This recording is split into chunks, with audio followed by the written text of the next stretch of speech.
뭐하러 버티... 8회가 역대 최고라고 단언할 수 있지만 마지막 회인 7회가 가장 인상 깊었던 것 같아요. 기억상실증은 어느 영화에서나 쉽게 볼 수 있는 전개인데 좋은 연출 때문인지 좋은 두 배우의 연기 때문인지는 모르겠지만 너무 몰입이 됐다. 현우가 예전의 모습으로 돌아온 혜인을 보고 숨이 막힐 정도로 모든 것이 멈춘 순간이었던 것 같아요. 자, 눈물의 여왕 8회가 방송됐는데요. 혜인과 현우의 충격적인 이혼 서류 엔딩 후 이야기가 펼쳐졌습니다. 내가 곧 죽을 거니까 이혼하려다가 말았니? 혜인이한테 현우는 늘 자기를 안아주고 사랑해주는 사람으로 존재했는데 그게 다 가짜였다고 생각하니까 굉장히 허무하고 슬펐을 것 같아요. 현우는 혜인이에게 그간의 심정을 자세하게 말해준다 하지만 지금은 어떤 얘기를 해도 듣고 싶지 않겠죠. 결국 둘의 이야기는 한국으로 돌아와서 이어졌습니다. 혜인은 이혼합에서 자기 자리에 도장까지 찍고는 이 이혼 서류는 자기가 원하는 때 원하는 방법으로 처리하겠다고 현우에게 선언합니다. 현우야 뭐 처분대로 따르겠습니다죠. 대신 한 가지 담보를 덧붙입니다. 유는성을 조심해. 아니나 다를까 유는성은 계속해서 퀸즈의 심장부를 향하는데요. 차곡차곡 진도를 혼자서 빼고 있더라고요.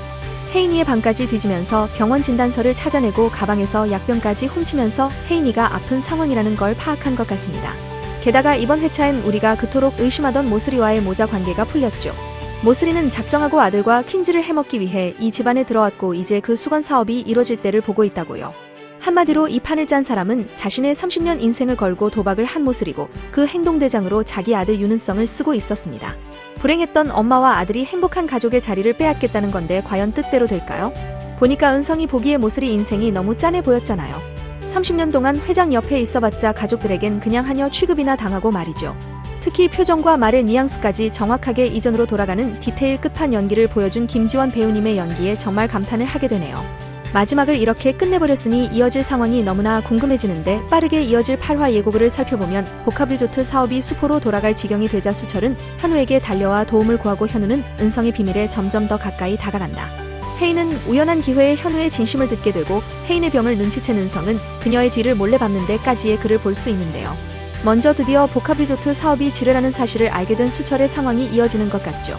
사실 은성의 무리들에게는 가장 큰 무기 중 하나였을 계획이라 빨리 진행되진 않을 것 같았는데 의외로 지뢰가 터지는 순간을 빨리 마주하게 되지 않았나 싶습니다.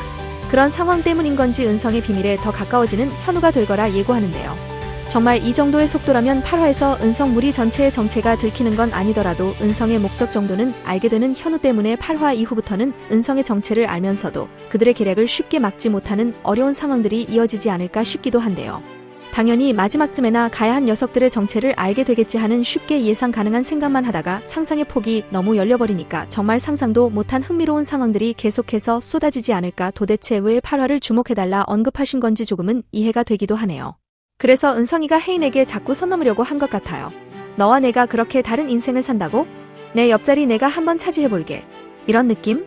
혜인은 뼛속까지 느낌이 쎄한 은성을 원래부터 멀리하고 있었던 것 같은데요.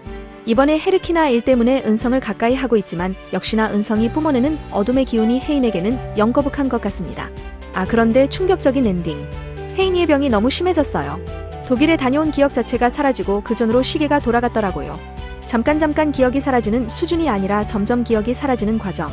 말 그대로 내 머릿속의 지우개. 그런 혜인을 보는 현우는 얼마나 미안할까요? 이렇게 아픈 애를 두고 헤어질 생각. 아니 그냥 죽어버렸으면 하는 생각을 했으니 본인이 천하의 몹쓸 놈이라고 생각이 들 것 같습니다.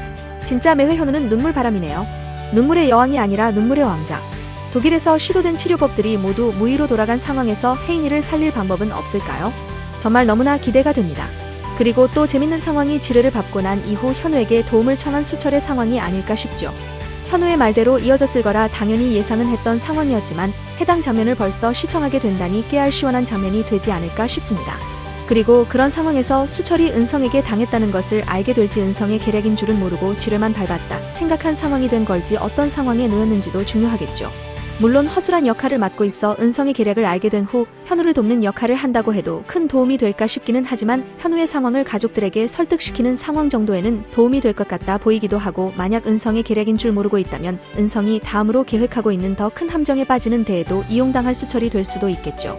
그런데 이번 7화를 통해 천다의 모습을 보니 마냥 당하고 있는 퀸즈 그리고 남편 수철의 상황을 보고 왠지 쥐녀석들에게서 뒤돌아 수철을 도우려 하지 않을까 싶기도 한데요.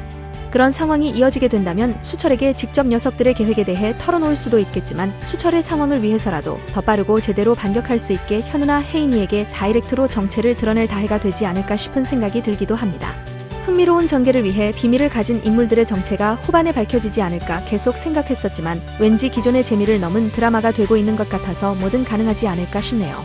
이후 혜인이 우연한 기회에 현우의 진심에 대해 듣게 된다는데 그 진심이 잃어버린 기억 속 이혼에 관한 이야기가 될지 진심으로 혜인이를 사랑하고 있었던 현우의 또 한 번의 고백이 될지 해당 부분 또한 이어질 다음 전개들에 엄청난 영향을 미칠 것 같은데요.